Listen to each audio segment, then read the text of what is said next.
Student अस्सलाम वालेकुम। आज हम आते हैं सेकेंड ईयर मैथ के हमारा जो एक्सरसाइज नंबर है 1.4 की तरफ। ठीक है, एक्सरसाइज नंबर 1.4 की तरफ आते हैं। वो है हमारे पास determine the left hand limit and the right hand limit and then find limit of the following function at x approach करता है सी को।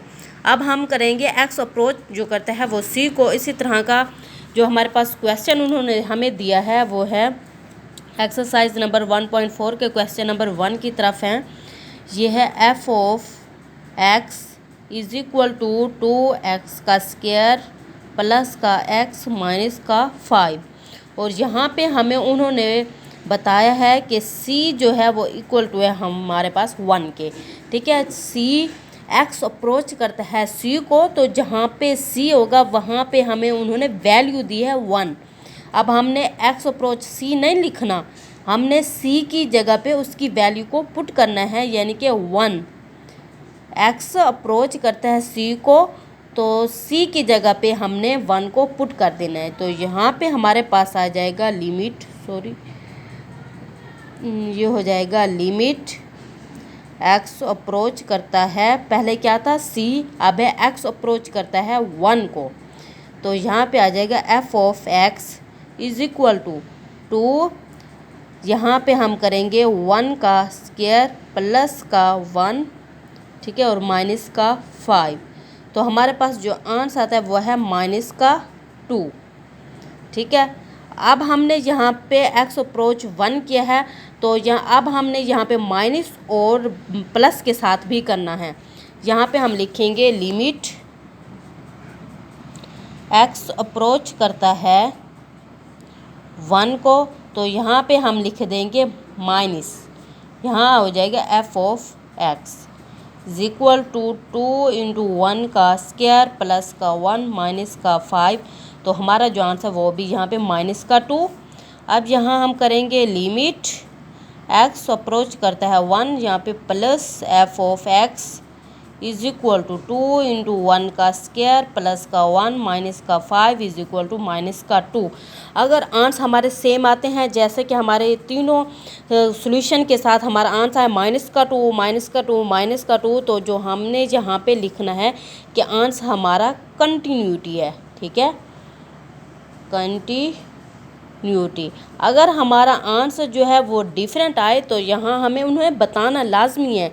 ठीक है, ज़रूर बताना है कि ये हमारा आंसर जो है वो कंटिन्यूटी है या डिसकंटिन्यूटी है। अगर आंसर हमारा सेम होगा तो हमारा आंसर कंटिन्यूटी हम लिखेंगे।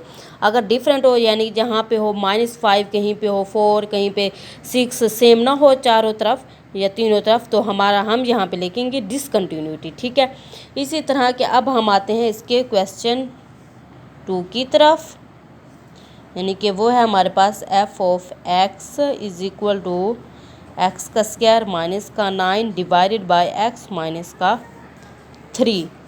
और यहाँ पे c की वैल्यू उन्होंने हमें दी है c is equal to minus का 3। यहाँ पे हम लिखेंगे लिमिट x अप्रोच करता है माइनस के 3 को। अब ठीक है, यहाँ हो जाएगा f of x is equal to minus का 3 का स्क्वायर माइनस का 9, यानी x की वैल्यू हम यहाँ पे पुट करते जाएंगे, डिवाइडेड बाय माइनस का 3, और यहाँ पे आ जाएगा माइनस का 3। तो हमारा आंसर जो है वो 0 के इक्वल आएगा। ठीक है, अब यहाँ पे हम करेंगे लिमिट x अप्रोच करता है माइनस का 3 को, यहाँ पे हम माइनस के साथ अब हम कर रहे हैं। ठीक है, f of x is equal to, ये वैसे का माइनस का 3 का स्क्वायर माइनस का 9 डिवाइडेड बाय माइनस का 3, इसको सॉल्व करेंगे तो हमारा आंसर 0 को इक्वल आएगा। ठीक है, तो अब हम तीसरा करेंगे लिमिट x अप्रोच करता है माइनस का 3, यहाँ पे plus f of x is equal to minus का 3 इसका स्क्वायर माइनस का 9 डिवाइडेड बाय माइनस का 3, ये भी हमारा 0 के। तो ये भी हमारा जो आंसर है वो कंटिन्यूटी आया है। ठीक है, क्योंकि हमारा आंसर चाहे 0 आया है बट हमारा आया सेम है। ठीक है, इसलिए ये जो हमारा आंसर है ये कंटिन्यूटी लिखा जाएगा। इसी तरह के अब हम आते हैं इसके पार्ट नंबर 3 की तरफ। ठीक है, बहुत ही ज़्यादा इजी है ये चैप्टर, बहुत ही ज़्यादा। किसी किस्म का कोई टेंशन या कोई प्रॉब्लम आप ज़रूर डिस्कस कीजिएगा। ठीक है, ये हमारे पास अब है लिमिट x अप्रोच करता है 5 को। ठीक है, f of x is equal to, तो यहाँ पे हम करेंगे 5 माइनस का 5, इसका मोड इज इक्वल टू आ जाएगा 0 के। ठीक है, फिर आ जाएगा लिमिट x अप्रोच करता है 5 को, यहाँ पे माइनस के साथ f of x is equal to 5 minus का 5, इसका मोड इज इक्वल टू 0। ठीक है, फिर आ जाएगा लिमिट x अप्रोच करता है 5, अब है प्लस के साथ f ऑफ x। ठीक है, तो यहाँ पे आ जाएगा इक्वल टू 5 माइनस का 5, इसका मोड, तो आंसर हमारा 0।